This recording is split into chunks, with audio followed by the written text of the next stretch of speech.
Bigger Dre is going to talk to us today. But I want to start out the show by talking to Dr. Umar Johnson. Good afternoon, Dr. Johnson. How you doing today?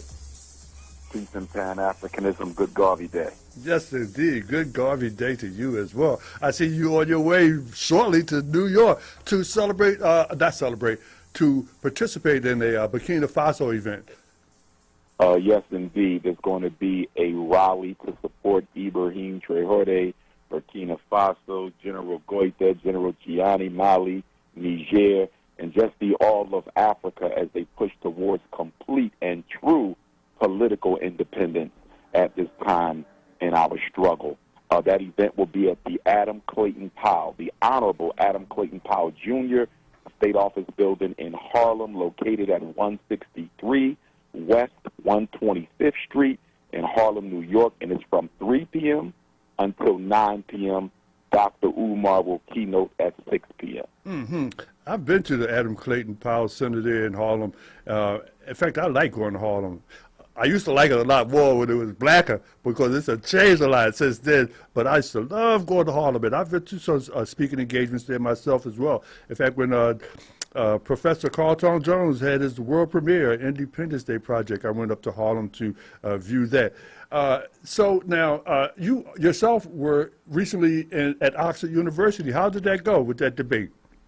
Yes, indeed. I received an invitation from the prestigious Oxford Union to debate Errol Musk, the father of Elon Musk. Wow. As you know, about 3 months before his assassination, El Haj Malik El Shabazz, Malcolm X, received the same invitation, and he debated in Oxford Union. So I literally stood where Brother Malcolm stood almost 50 years ago. Congratulations. Wow. And I know it's very hard to fill up those shoes, but you sure is striding them. So how did it go? You say Elon Musk's father debated with you. What could he have possibly said? Well, remember, his background, he was a colonizer. He was an exploiter of the emerald mine, I believe, in Zimbabwe. So he is very much a colonizer when we look at people coming into Africa, oppressing black folks, and exploiting the mineral resources. In fact, the money that he gave his son, Elon Musk, to get started was monies that he appropriated from the emeralds that he had mined in Southern Africa. Wait a minute. Let me get this straight. So you said his father gave Elon Musk some startup money like Donald Trump's father gave him some startup money. Absolutely. White privilege. Nobody is working their way up from their bootstraps. The biggest lie white people ever told black people is you got to work your way up from the bottom. Nothing could be further from the truth. Most Caucasians, they will internally finance each other. And I'm not going to criticize them for that. That's what you're supposed to do. The problem is black people, we don't finance each other.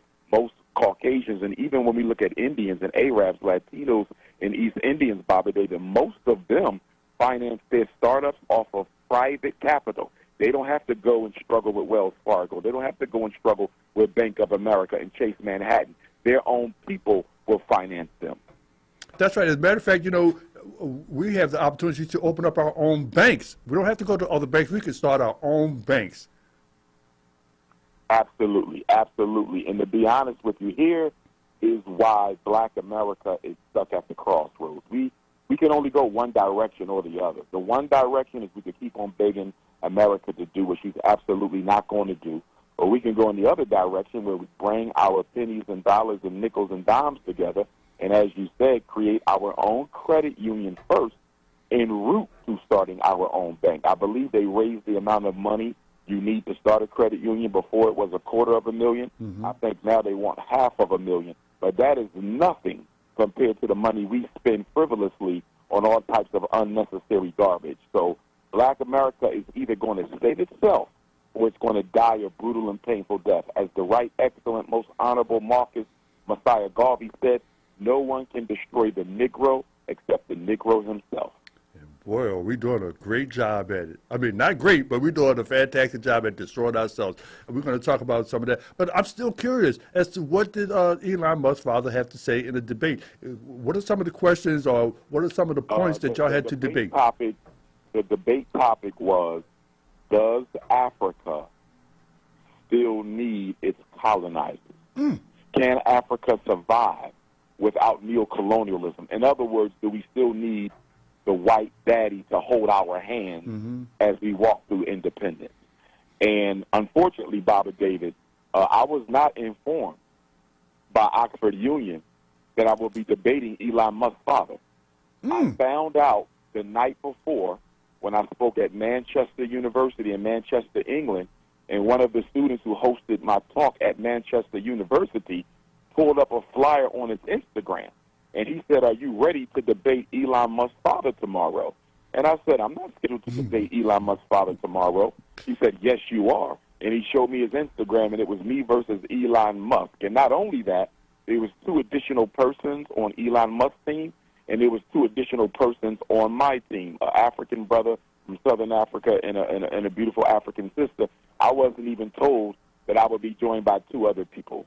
Wow. So, you know me, I'm always ready. That's right. But had I known I was debating him in particular, I would have been much better prepared. And if I'm going to be absolutely honest with you, Baba David, from Black Philadelphian to Black Philadelphian, a part of me feels like it was supposed to be a setup, if I'm going to be honest.